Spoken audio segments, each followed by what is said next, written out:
उपस्थित हैं। सीएम शिवराज का बड़ा बयान, परशुराम को पाठ्यक्रम में किया जाएगा शामिल।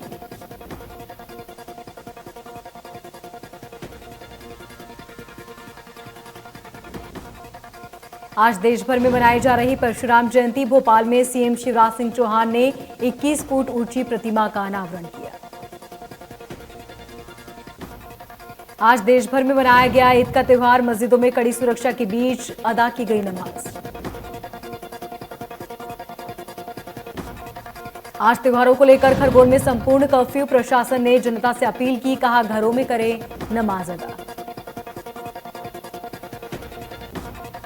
छत्तीसगढ़ में बघेल सरकार के फैसले का असर। छत्तीसगढ़ में बेरोजगारी दर 0.6% पर बरकरार।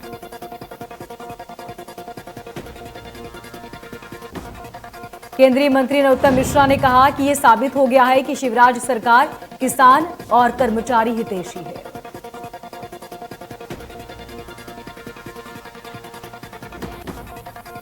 दतिया में 4 मई को मां पीतांबरा का प्रकोष्ठ दिवस। इस मौके पर निकाली जाएगी रथ यात्रा।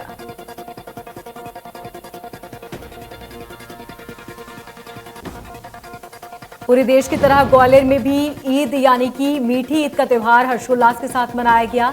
इस अवसर पर मस्जिदों और ईदगाहों में नमाज अदा की गई।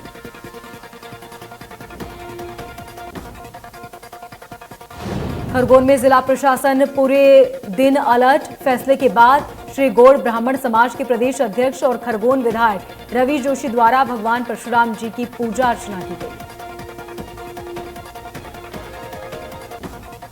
टीकमगढ़ में ऑयल से भरे टैंकर में लगी भीषण आग। खड़े टैंकर में आग लगने से अफरा तफरी। पन्ना में पुरानी रंजिश के चलते दो पक्षों में खूनी संघर्ष। इस दौरान जमकर चले लाठी डंडे। भोपाल के कई इलाकों में जाम की स्थिति। कई घंटों की मशक्कत के बाद जाम से मिली राहत। सनावद नगर में स्वच्छता को लेकर नगर पालिका द्वारा आबादी क्षेत्र और कॉलोनियों में लगातार सफाई अभियान जारी। सरगुजा में तेज गरज चमक के साथ कई इलाकों में हल्की बारिश। तेज आंधी तूफान के बाद बिजली चमक रही थी।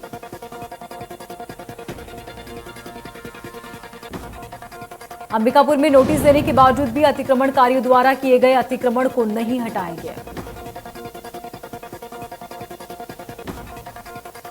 ईद के मौके पर प्रधानमंत्री मोदी ने ट्वीट कर देशवासियों को दी शुभकामनाएं। उन्होंने कहा कि ये शुभ अवसर हमारे समाज में एकता और भाईचारे की भावना को बढ़ाता है। रूस यूक्रेन युद्ध अब भी जारी। अब युद्ध के मोर्चे पर यूक्रेन के साथ रूसी सेना भी बड़े झटके झेल रही है। संयुक्त राष्ट्र मानवाधिकार कार्यालय ने कहा कि 24 फरवरी को रूसी हमले की शुरुआत के बाद से यूक्रेन में मारे गए नागरिकों की संख्या 3000 से ज्यादा।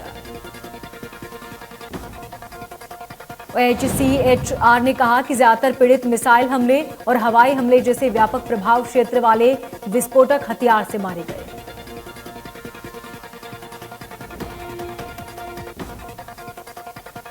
यूक्रेनी विदेश मंत्रालय ने दावा किया कि जंग शुरू होने के बाद से 2 मई तक रूस के 23,800 सैनिक मारे गए।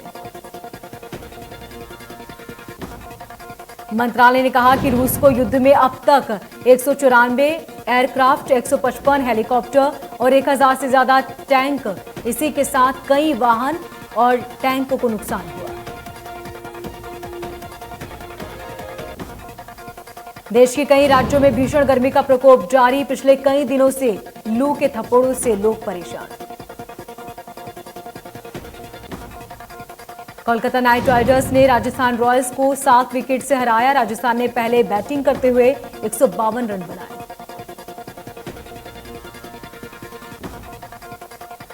देश में अनिवार्य नहीं किया जा सकता वैक्सीन। सुप्रीम कोर्ट ने कहा कि किसी भी नागरिक को वैक्सीन के लिए मजबूर नहीं किया जा सकता।